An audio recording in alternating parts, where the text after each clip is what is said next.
Hello, dear audience. Thank you so much for joining us live for the first session from the Discover Moldova program. Discover Moldova is a series of 6 events which will be delivered on a monthly basis starting today. It is organized by America House Chișinău in partnership with ANTRIM, the National Inbound Tourism Association of Moldova. This program is meant to present the Moldovan traditions and the most attractive touristic routes and sites, such as wineries, fortresses, and other cultural sites. In this first session about the gastronomy tourism in Moldova, we will discuss about the traditional meals and recipes from different regions of Moldova and explain why Moldova is a gastronomic destination. My name is Margareta Kaluger. I am the program manager at America House Chișinău, and our special guest today is Elena Bălățel, expert in tourism product development at the National Inbound Tourism Association of Moldova. Hello, Elena. I am so excited for this session. The gastronomy of our country embodies our traditional values, culture, history, and reveals our authenticity as a country.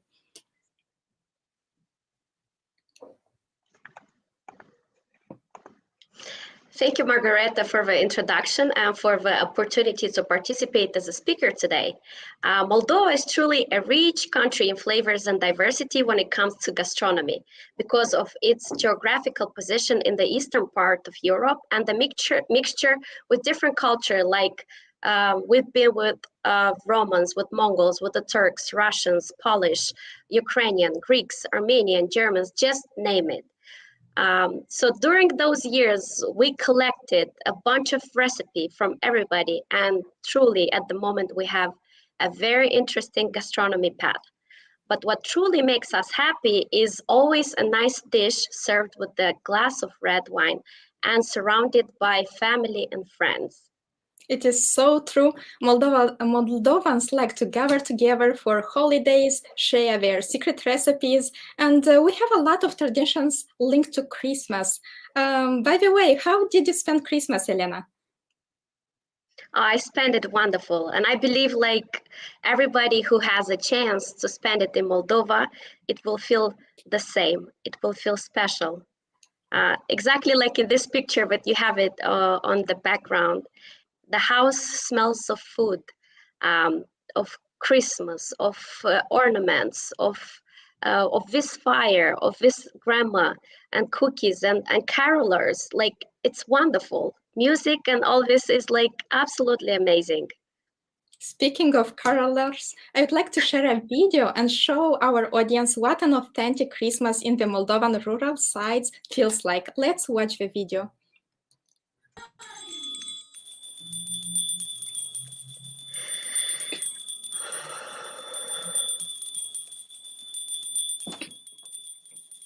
Priviți colindătorii! Privim, privim! Sus boieri, nu mai dormiți, oleroi, Doamne!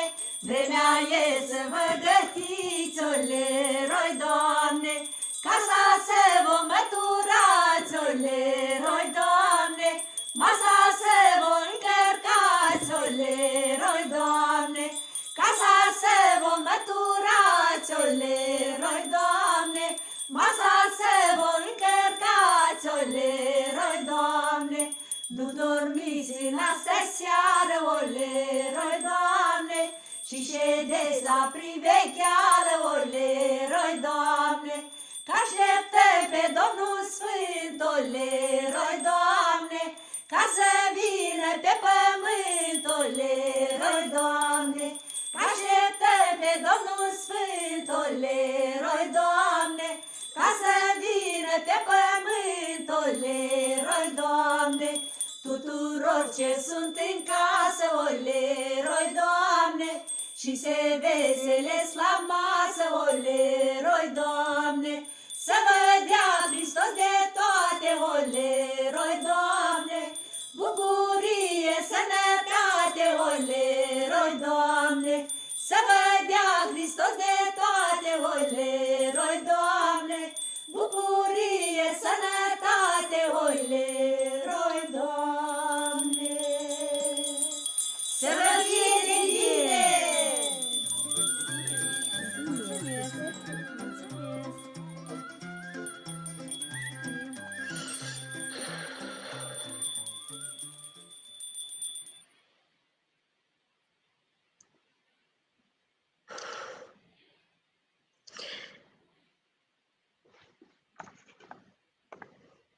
I think it was amazing to watch this for one more time. Just few people know, but in Moldova, we actually celebrate Christmas twice. We celebrate it in December and we celebrate it in January. And today we have another holiday, Saint Vasile. I'm pretty sure a lot of kids, they will be going out tonight again and will receive again guests. So the holidays in Moldova, I would say, is a season that it holds more than December, is January also. And like I said, everything is linked somehow with food, of course. Like I was saying earlier today, Moldova.travel has had launched this year like a campaign, Moldova, your Christmas home, is to help out all the guests and people from Moldova to know a little bit more about our traditional recipes and about our traditions in general, because lately a lot of them just they start to keep losing, I would say. And if you visit Moldova during winter, or you can bring Moldovan food to your table, today we want to share with you 3 different recipes that I would say in Moldova we use them the most, and we use them during the holiday season. And some of them probably you know them already, some of them probably you'll see them for the first time. That's why we want to share the recipes, so maybe after this video, you can try to make them at home. Why not? And if will be good looking, you can take a picture and send it to us, and who knows, maybe you might win something. So these 3 recipes, I would say the first one is sarmale. So it's basically beef stuffed cabbage rolls. Sarmale or sarma is a Turkish word, which means like a cabbage roll. The next one, also known, is called Mamaliga. You can compare it with the like Italian polenta, which is also used in Moldova, and not only in Moldova, but I would say during the centuries. It's a sort of like a mix of porridge made out of corn flour. Back in the days, the corn flour, we got it in Europe, I would say in the 16th century, but we used this type of food even before that. And the last one, we call it, we have some sweets, but you could see it in the right-hand side picture. The grandma is making right now. We call it cornulețe or țigarete in Romanian. In English is rugelaș. Is also some sweets. Is believed that they also is been used for a very long time.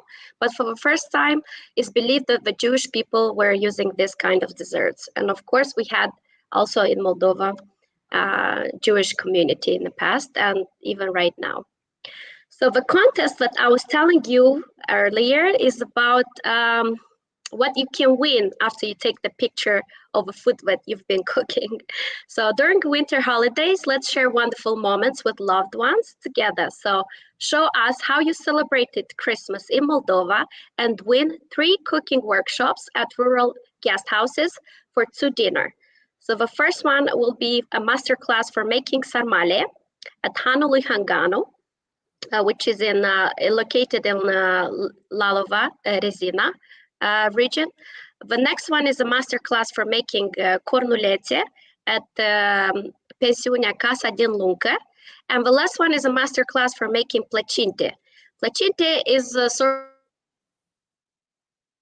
of like a pie and has different types of fillings inside. Could be sweet, could be salted, and so on. At guest house, pensiunea Casa Verde, or the greenhouse, you could say also.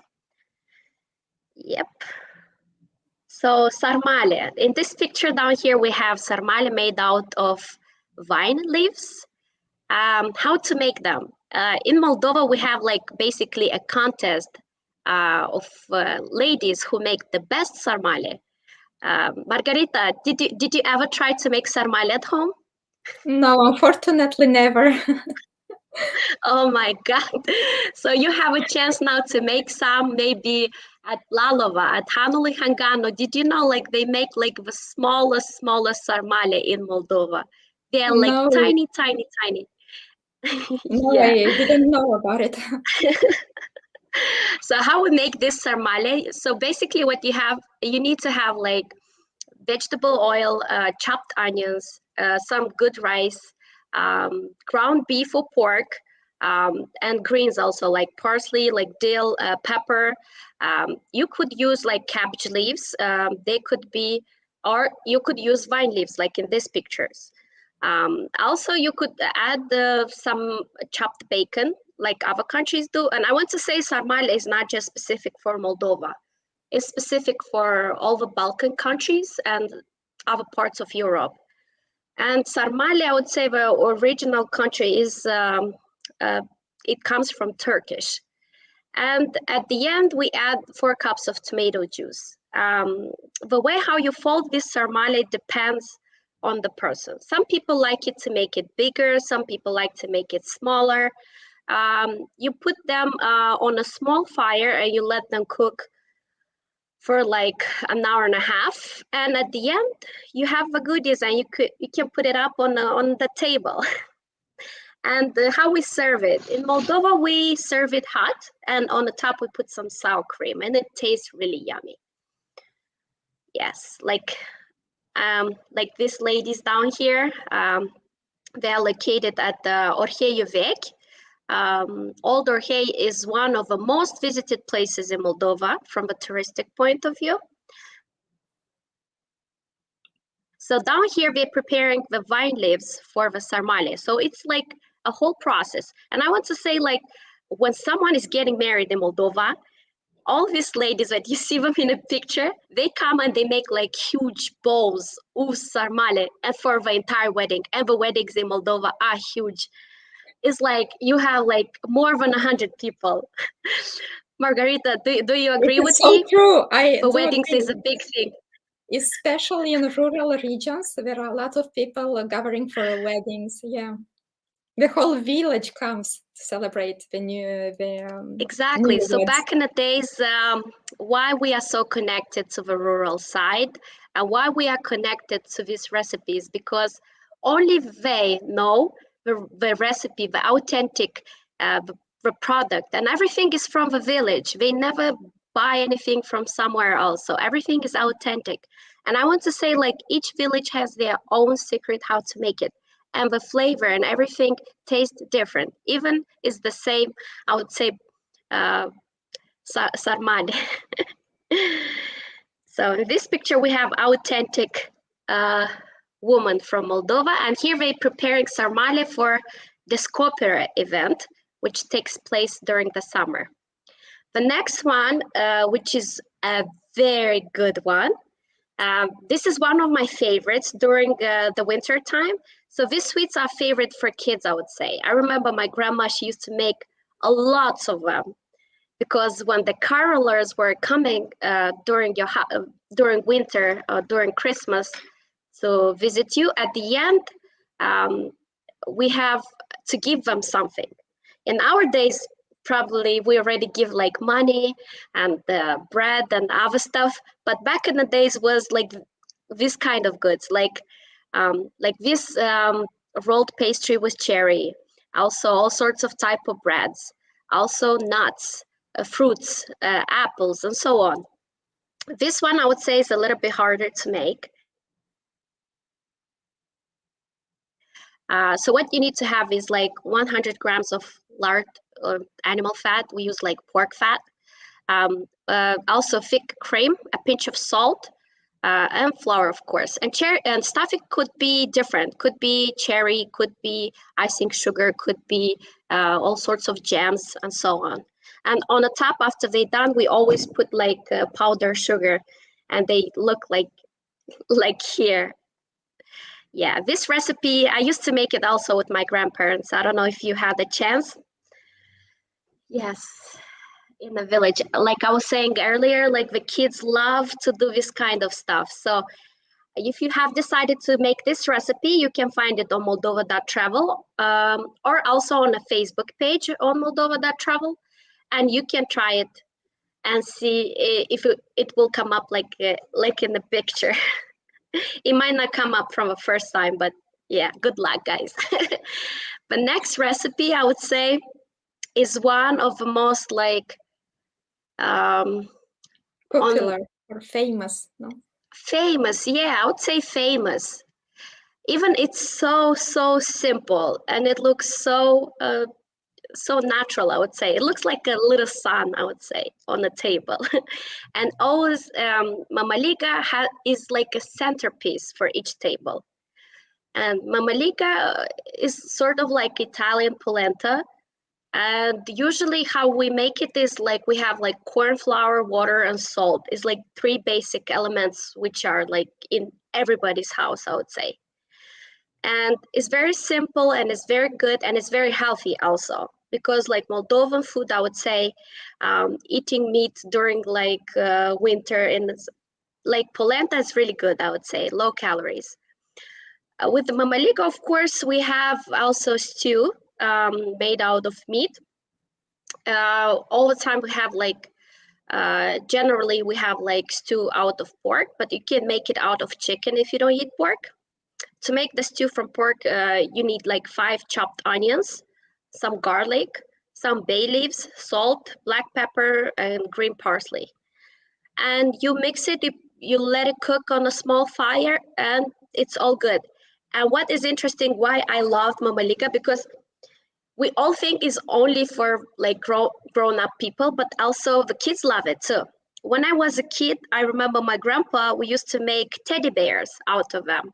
So you would take like a small piece. I don't know if you did the same, Margareta, or not. Yes, I did. Definitely, yes. So imagine, it's very soft and warm. So we will roll it into the cheese, and after that, in sour cream, make like a small ball, make some ears in the mouth, and after that, you used to be like, this is my teddy bear, and you'll eat it up. So this is like nice memories that I have with Mamaliga. So here in the picture, we see how we're cooking. So basically, to make it Mamaliga at home is not that hard. So you put up to boil some water. You put a pinch of salt. When the water is start to boil, you start to add step by step a little bit of corn flour, and you mix it. You mix it until it's getting a little bit harder, and you let it cook for a little bit, because if not, it will have like crumbles in it. And after it's cooked, you just flip it on something hard, and like this comes up like a shape, like in this picture, beautiful, like a little sun, like a little sun. The next one is really famous, and again is one of my favorite, like since my childhood. I remember, oh my God, because we used to make them like a night before. It's called Kush Malui Gugudze, or Gugudze's hat. Who was this guy Gugudze? So he was a child.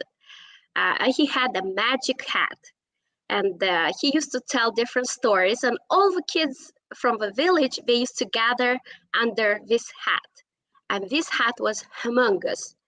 So about this person, about this story was written by Spiridon Vanghele, Kushmalu Gugudze, and it's like a series of stories. I remember I was telling to some kids these stories, and they were like, so where is this Gugudze? I want to find him. So he doesn't exist. It's just an imaginary person, I would say. So this dessert right here, it reminds us of this hat that he had. So has like, some people, they make it like with crepes. That's how you call it, I believe. And you filled it with like sour cherry.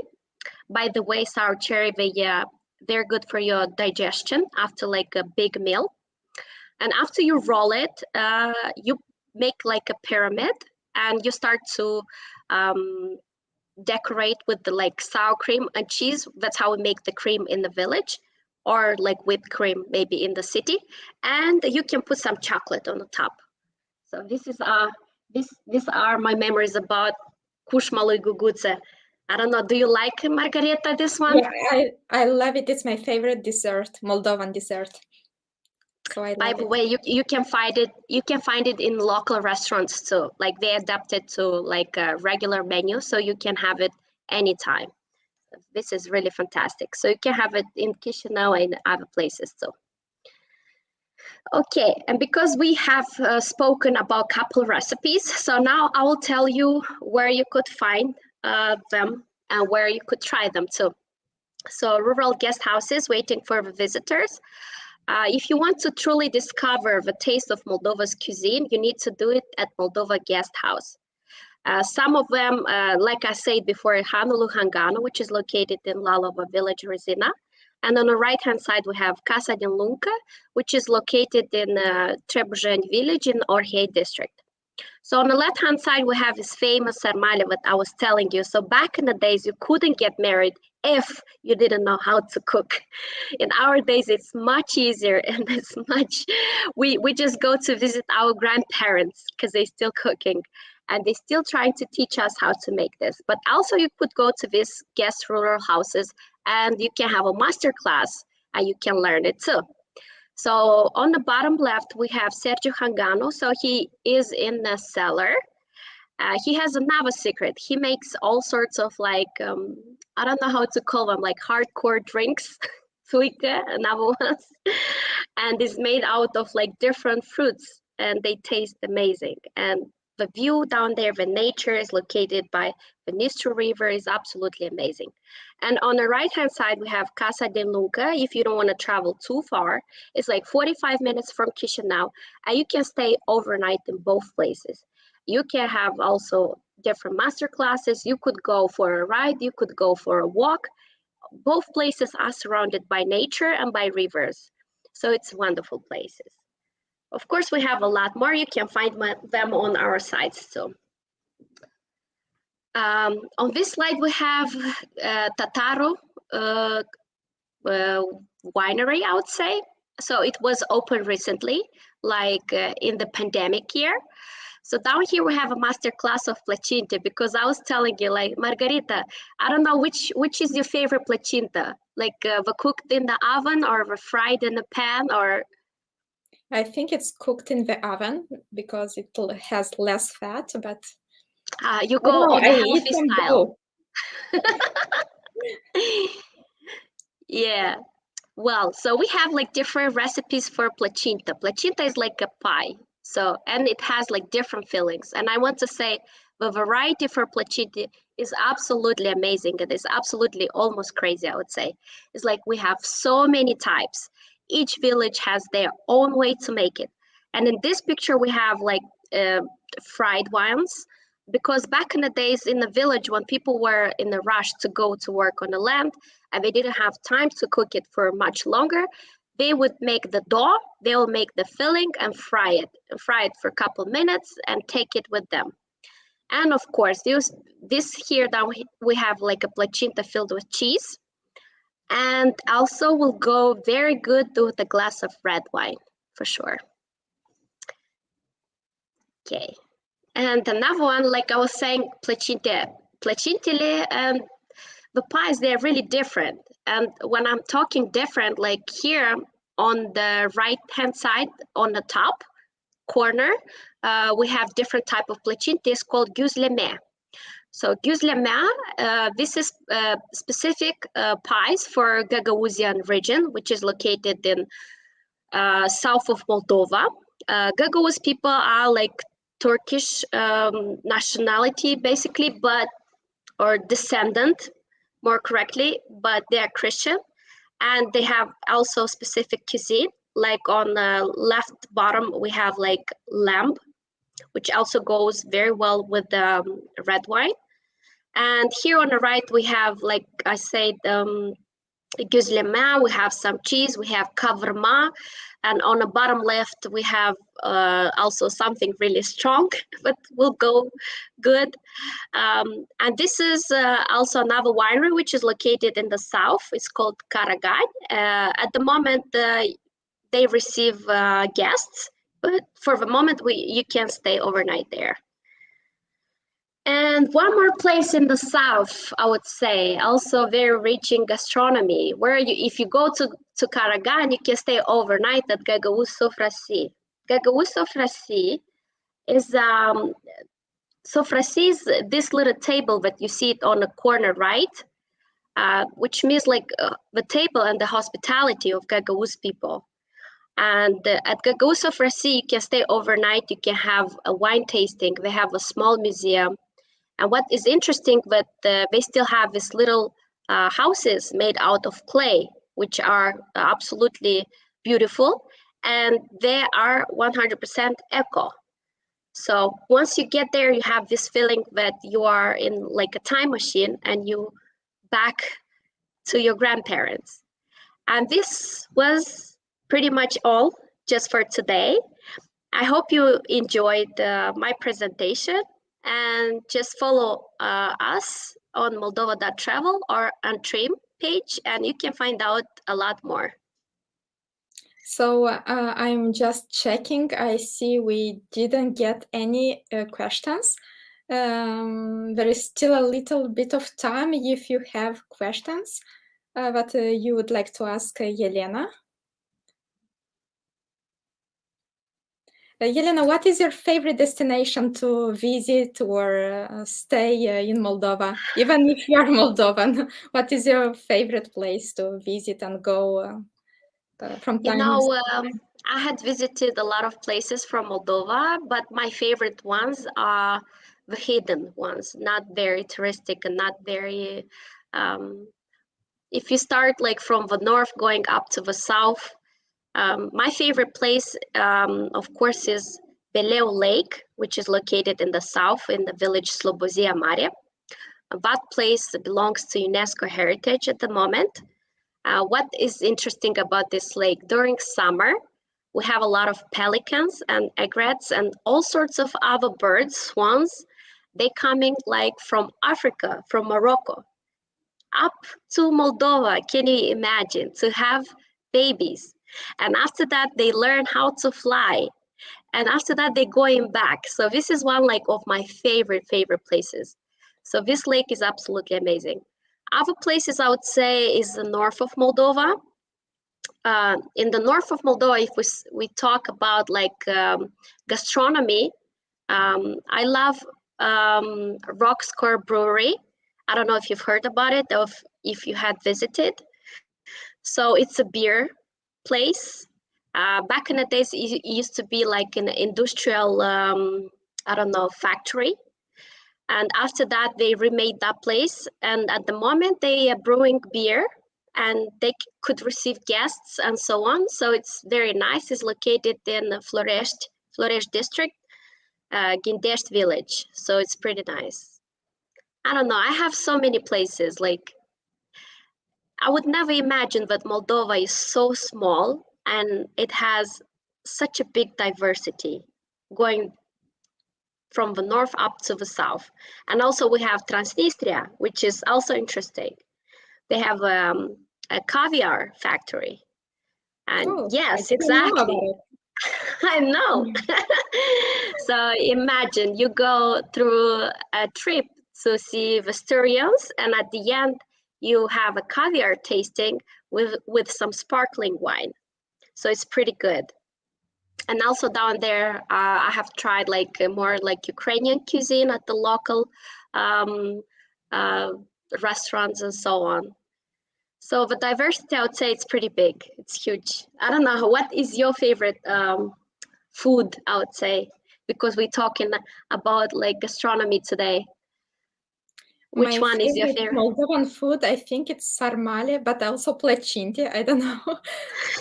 But, yeah, I love sarmale. I think it's my favorite meal. I could eat it every day, I think. That's nice. I like sarmale too.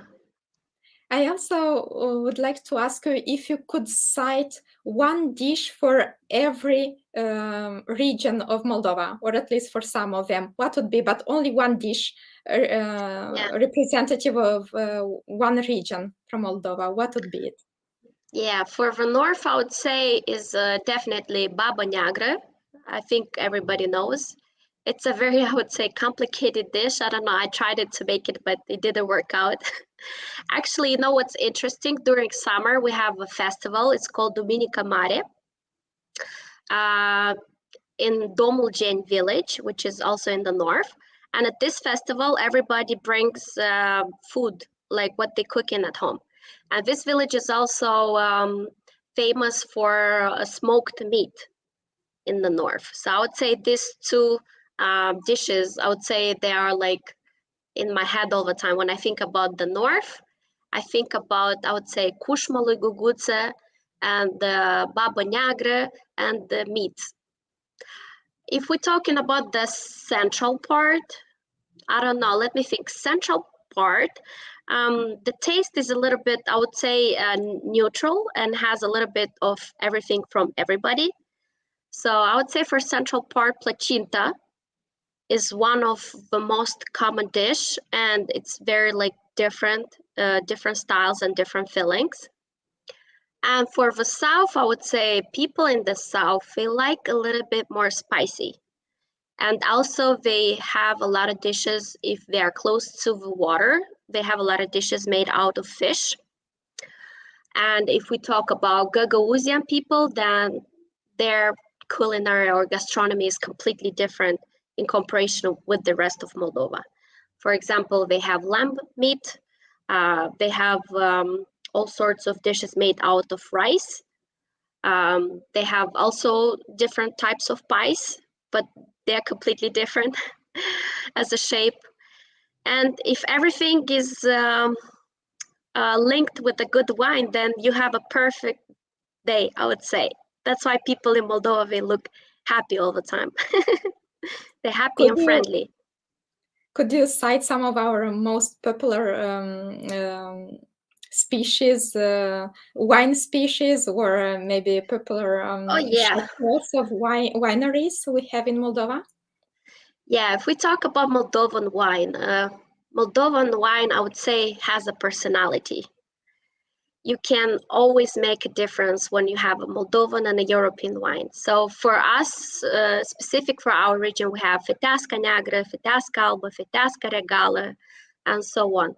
Rară Neagră, Viorica. Viorica is one of my favorite wines because the flavor is like very rich with different flowers and minerals, but it's not too heavy. So Viorica, I drink it just when I have a party or a holiday. For the south, we have, like I said, if we talk about wineries, we have Vinuri de Comrat, which is very good. We have Caragad, we have Gogu, we have Purcari Winery. Everybody knows already about them. If we're going in the central part, I would say we have Chateau Vertelli, which is very good. It's located in our Hay region. It's very easy to reach. Their cuisine it's wonderful, but I would say it's like more like European oriented. If you're looking for a cuisine more traditional but also modern, I would recommend like Asconi Winery, which is also has like traditional houses stuffed like the roof is made out of straw. Everything is made out of clay. So when you get there, it's like you have this feeling that you are in a village. And the recipe at Asconi, they are from the village. So only they know, and they don't want to share their recipe for the pie. I would say one of the best pies that I had ever tried, because probably in the future we should make like a contest, I think, who has the best pie in Moldova. We definitely should. Thank you very much, Elena, for presenting the Moldovan gastronomy. I hope our audience found out many interesting or maybe new things about the Moldovan traditional meals and recipes. I hope this encouraged them to taste more our traditional food when visiting our country. Dear audience, thank you for watching this session. I hope this sparked your interest to watch the other sessions that will be streamed for the next 5 months, once a month. This program is organized by America House Chișinău, and for those who do not know, America House is the cultural center administered by the Public Affairs section of the U.S. Embassy in Moldova. We aim to provide accurate information about the United States of America, its customs, culture, politics, history, and democratic traditions. Our center is open to everyone, and the access is free of charge. You can find more about our events on our Facebook Facebook page, AH Chișinău, or website americahouse.md. Thank you very much for watching and have a great evening.